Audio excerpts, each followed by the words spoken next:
ఎవరైనా కేరళలో ఉన్న తిరువనంతపురంకి వస్తే ఈ బీచ్ మాత్రం అస్సలు మిస్ అవ్వద్దండి సన్సెట్ వ్యూ పాయింట్ కి అయితే. హాయ్ మామ అందరికి. లాస్ట్ లో మీరు చూసుకున్నట్టయితే మనమైతే కేరళలో ఉన్న తిరువనంతపురం అయితే వచ్చాము ట్రైన్ లో. ఇంకా దిగ్గానే ఒక జ్యూస్ అయితే తాగేసాను. ఇంకా ఇక్కడ ఆటో ఉంటే ఆటో అయితే మాట్లాడుకున్నాం అనమాట. పర్ పర్సన్ అయితే 50 రూపీస్ అయితే తీసుకున్నాడు ఇంకా టెంపుల్ దగ్గర వెళ్ళాలంటే. ఇంకా మా ఫ్రెండ్స్ ఉండుకొని ఇంకా ఈవినింగ్ వద్దులే టెంపుల్ కి మార్నింగ్ వెళ్ళాలని చెప్పారు. ఇంకా అందుకనే మేమైతే పోవర్ బోటింగ్ బీచ్ కి అయితే వెళ్తున్నాము. ఇంక ఇక్కడికి రాగానే పర్ పర్సన్ బోటింగ్ వచ్చేసరికి 1000 రూపీస్ అంట. ఇంకా మేము అంత ప్రైస్ అయితే వద్దనుకున్నాము. ఇంకా వాళ్ళే తగ్గించారనమాట.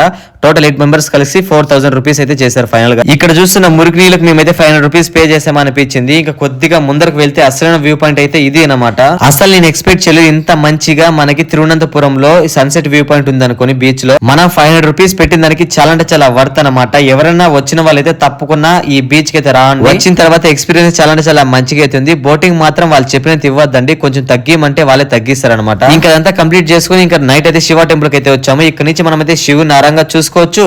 ఇంకా దీని వెనకాల మనకైతే బీచ్ అవుతుంది అనమాట. బీచ్ వ్యూ పాయింట్ కూడా మనం అయితే నైట్ టైం లో ఎంజాయ్ చేయొచ్చు. ఇంకంతా కంప్లీట్ అయిపోయి రూమ్ కి అయితే వెళ్తున్నాం. వర్షం అయితే చాలా అంటే చాలా ఎక్కువ అయితే పడుతుంది. సో అసలు మ్యాటర్ వచ్చేసరికి రూమ్ వచ్చేసరికి మనం అయితే జస్ట్ 2500 రూపీస్ పడింది అంతే, మొత్తం 8 మెంబర్స్ కలిపి. సబ్స్క్రైబ్ చేసుకోండి మామ.